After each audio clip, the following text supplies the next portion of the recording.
अस्सलामु अलैकुम वरहमतुल्लाहि वबरकातुहू। अल्हम्दुलिल्लाहि रब्बिल आलमीन वस्सलातु वस्सलामु अला रसूलिल अमीन व अला आलिहि व सहबिहि अजमईन व मन तबिअहुम बि ihसानिन इला यौमिद्दीन, अम्मा बअद।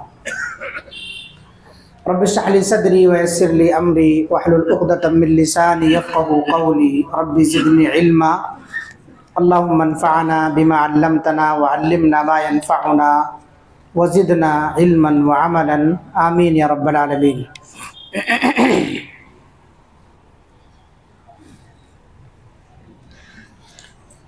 आज के दर्स में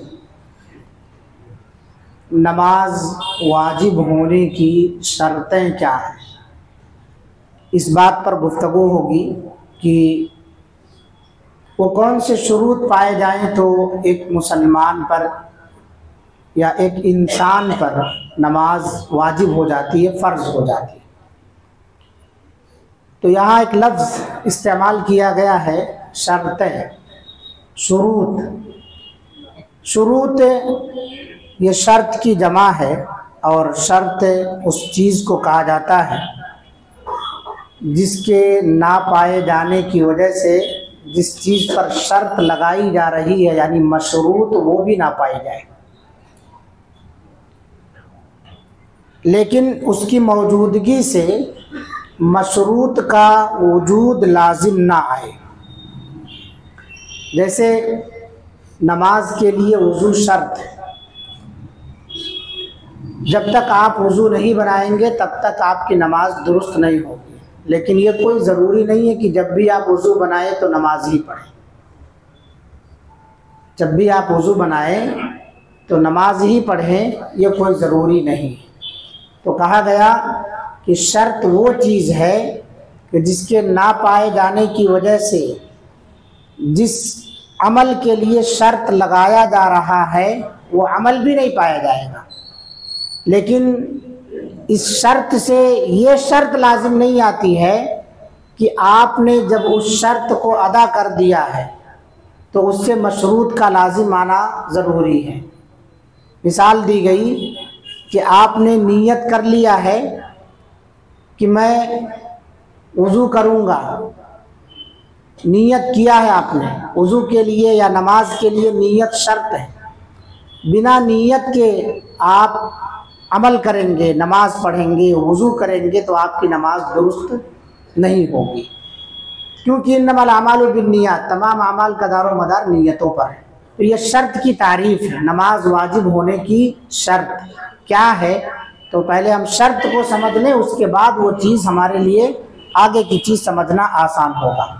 वजूब सलाह यानी वजूब नमाज की चंद शर्तें हैं। उन शर्तों के पाए जाने के बग़ैर नमाज वाजिब नहीं होगी। जब तक वो शर्तें पाई गई तभी किसी पर नमाज वाजिब होती। सबसे पहली और बड़ी शर्त ये है कि जो नमाज पढ़ने वाला हो वो मुसलमान हो। अब मुसलमान की शर्त लगाने और क़ैद लगाने से गैर मुस्लिम निकल गए, वो लोग निकल गए जो इस्लाम कबूल करने के बाद मुर्तद हो गए, फिर से वही धर्म इख्तियार कर लिए जो इस्लाम से पहले जिस धर्म के अंदर थे। तो इससे जो इस्लाम वाले नहीं हैं वो सब के सब निकल गए। अगर ये लोग नमाज पढ़ते हैं तो क्या इनकी नमाज कबूल होगी? नहीं कबूल होगी। क्यों? इसलिए कि नमाज के लिए मुसलमान होना शर्त है। दूसरी शर्त है बालिग होना। अब बालिग होने से बच्चा निकल गया। बुलूगत की बहुत सारी अलामतें हैं, उन अलामतों में से एक चीज़ ये है कि उसकी उम्र 15 साल की हो। लेकिन हदीस के अंदर अल्लाह के रसूल सल्लल्लाहु अलैहि वसल्लम ने बयान फरमाया है कि अपने बच्चों को जब वो 7 साल की उम्र के हो जाएं तो उन्हें नमाज का हुक्म दो, यानी उन्हें तलकीन करो कि बेटा तुम्हारे ऊपर नमाज भी है, इस्लाम का एक अहम रुकन है, उसे तालीम दो, उसे सिखाओ, धीरे धीरे तरबियत याफ्ता करो उसे। और जब वो 10 साल के हो जाए तो उन्हें मारने का हुक्म दिया गया है। जब 10 साल की उम्र के हो जाए, नमाज छोड़ दें तो उन्हें मारना चाहिए। तो यहाँ तो आ गया कि आपने कहा कि बालिग होना ये शर्त है, फिर बच्चे को मारने का हुक्म क्यों दिया जा रहा है? तो बच्चे पर नमाज पढ़ना फ़र्ज़ नहीं है, लेकिन सरपरस्त की जिम्मेदारी है कि जब बच्चा की उम्र 7 साल की हो जाए तो नमाज की आदत डालने के लिए उसे नमाज का हुक्म दे, जैसा कि हदीस आपके सामने अभी पढ़ी गई। तो नमाज के लिए भी बुलूगत शर्त है, लेकिन अल्लाह के रसूल सल्लल्लाहु अलैहि वसल्लम ने इसकी ट्रेनिंग कब से शुरू कराई है? बच्चों को 7 साल की उम्र के जब हो जाए तभी से उन्हें तरबियत दें, अपने साथ लाना ले जाना मस्जिद में करें, और इसी तरह से उन्हें नमाज की तालीम, दुआएं, आदाब, तौर तरीक़ा, रुकू सुजूद कैसे करना है, कैसे बैठना है तशहुद के अंदर, कब क्या पढ़ना है, ये सारी चीज़ें 7 साल के लेके 10 साल की उम्र के अंदर यानी 3 साल के अंदर उन्हें ट्रेंड कर दीजिए, सिखा दीजिए उस बच्चे को।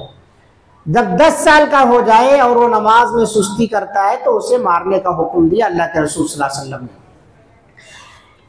तीसरी, इसी में एक चीज़ की वजाहत कि क्या फिर जो नाबालिग बच्चे या बच्चियां हैं उनकी नमाज दुरुस्त होगी या नहीं होगी? उनकी नमाज दुरुस्त होगी, उन पर वाजिब और फ़र्ज तो नहीं है, पढ़ रहे हैं तो उनकी नमाजें दुरुस्त होंगी। अब इससे ये भी मसला नहीं निकाला जा सकता 15 साल की उम्र के बाद ही नमाज पढ़ेंगे, नहीं। नबी सल्लल्लाहु अलैहि वसल्लम ने 10 साल की कैद लगाई है कि 10 साल नमाज के बारे में सिर्फ ये है, बाकी अहकाम के बारे में रोज़ा वगैरह है, कोई और मसला है, तो उन सब के लिए बुलूगत शर्त। इसके लिए आप सल्लल्लाहु अलैहि वसल्लम ने कहा जब 10 साल के हो जाएं, नमाज में सुस्ती करें तो उन्हें मारो। इसी तरह से रोज़े के बारे में भी है, सहाबे कराम रिज़वानुल्लाहि अलैहिम अजमईन अपने बच्चों को बचपन से ही रोज़े का आदी बनाते थे, छोटी उम्र में ही आदी बनाते थे, रोज़ा रखवाते थे। बच्चों को भूख लग जाती थी, दिन का आखिरी वक्त होते होते इफ्तार के वक्त से थोड़ा पहले अपनी माओं से खाने पीने के लिए कुछ चीज़ें मांगते, तो सहाबा कहते हैं कि हम उन बच्चों को खेलने की चीज़ें दे करके बहला देते थे। ऐसे ही वक्त गुजर जाता, यहाँ तक कि इफ्तार का वक्त आ जाता। तो क्या उन बच्चों का रोज़ा दुरुस्त नहीं होगा? बिल्कुल दुरुस्त होगा, रोज़ा दुरुस्त होगा। ये आदत डालना है इस्लाम की कि तुम्हारे ऊपर ये चीज़ भी फ़र्ज़ है, अभी से मशक्क़त उठाना सीख लो, आगे चल करके तुम्हारे ऊपर फ़र्ज़ हो जाएगी, तो इसके आदी बन जाओ। तो अल्लाह के रसूल सल्लल्लाहु अलैहि वसल्लम की इस हदीस से मालूम हुआ कि 10 साल की उम्र का जब बच्चा हो गया तो उस पर नमाज पढ़ना वाजिब है। अगर वो सुस्ती करता है तो सरपरस्तों को हुक्म दिया गया कि उन्हें मार कर पढ़वाओ। तो ये 2 शर्तें हुई, पहली शर्त है मुसलमान होना, दूसरी शर्त है बालिग होना, तीसरी शर्त है मुसलमान भी हो, बालिग भी हो, आकिल हो, अकल रखने वाला हो, शुऊर और तमीज़ रखने वाला हो। जब अक्ल की कैद लगाई गई है तो इससे पागल या मजनू जो भी हैं, जिनका दिमाग हाफ है, ये सब निकल गए। पागलों पर नमाज फ़र्ज नहीं, जिनका दिमाग सही तौर पर काम नहीं करता उन पर नमाज फ़र्ज नहीं है। नबी सल्लल्लाहु अलैहि वसल्लम ने इरशाद फरमाया 3 किस्म के लोगों से कलम उठा लिया गया है, यानी इनका गुनाह होना नहीं लिखा जाता है। नंबर 1, सोने वाले से यहाँ तक कि वो बेदार हो जाए। आदमी भूल करके कभी नींद लग गई, हमेशा का पाबंद है, कभी कभार नींद लग गई, सो गया वो आदमी, आदत ना बनाए, जानबूझकर ना सोए। यहाँ आदत बनाई जाती है कि हम 7 बजे ही उठेंगे, यहाँ आदत बनाई जाती है, अलार्म लगाया जाता है कि हम 6:30 बजे के अलार्म लगा रहे, नमाज के वक्त वो अलार्म लगा करके सोए। मौजूदा दौर में अल्लाह रब्बुल आलमीन ने बहुत सारी नेमतों से हमें माला माल किया है।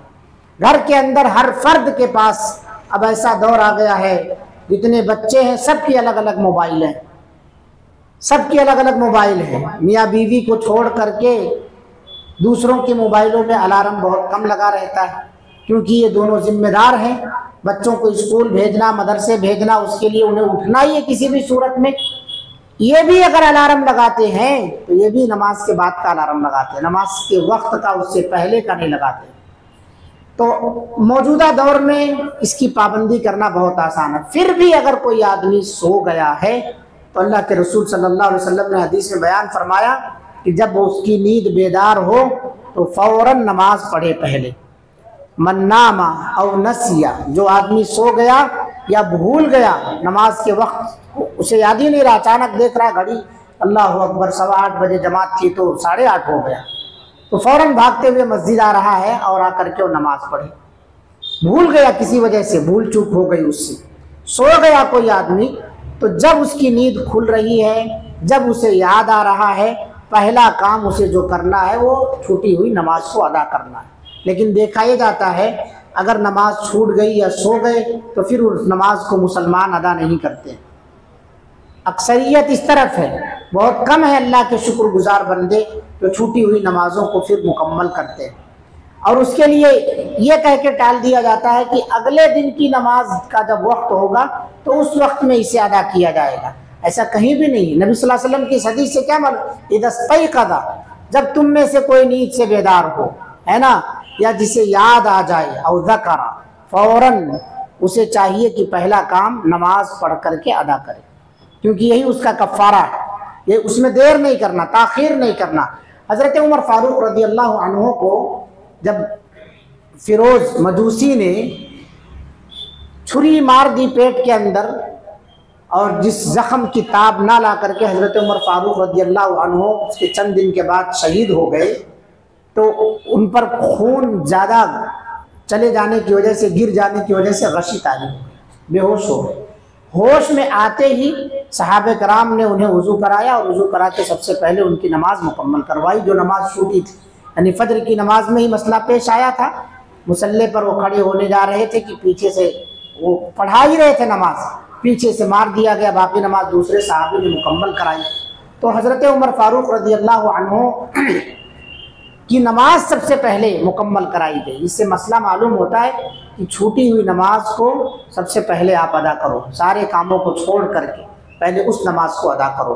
तो अगर सो गए आप, अल्लाह ताला ने सुला दिया आपको, या इसी तरह से भूल गए, अल्लाह ने भुला दिया, जानबूझकर नहीं, भूल गए मसरूफियत की वजह से, इरादा था कि अभी जाएंगे, देखते देखते 10-15 मिनट और निकल गए, तो ऐसी सूरत में सबसे पहले आपको नमाज अदा करना। तो नबी सल्लल्लाहु अलैहि वसल्लम ने फरमाया 3 किस्म के लोगों से कलम उठा लिया गया, एक सोने वाले से यहाँ तक कि वो बेदार हो जाए, नंबर 2 बच्चे से जब तक कि वो बालिग ना हो जाए, जब तक बालिग ना हो जाए, बुलूगत से पहले उसकी गलतियां नहीं लिखी जाती। हाँ, अगर वो इसका इल्म रखते हुए गलती कर रहा है तो वो भी लिखा जाएगा, क्योंकि हम लोग कहते हैं मासूम बच्चे, छोटे बच्चे, लेकिन ये छोटे बच्चे मौजूदा दौर के हिसाब से अपनी उम्र से पहले, बुलूगत के बाद वाले काम बुलूगत से पहले अंजाम दे रहे हैं। तो अगर ये शुऊर और तमीज़ रख करके वो अंजाम दे रहे हैं तो फिर उनकी इस्लाह की जानी चाहिए। और तीसरा है पागल, जब तक कि उसकी अक्ल वापस ना आ जाए।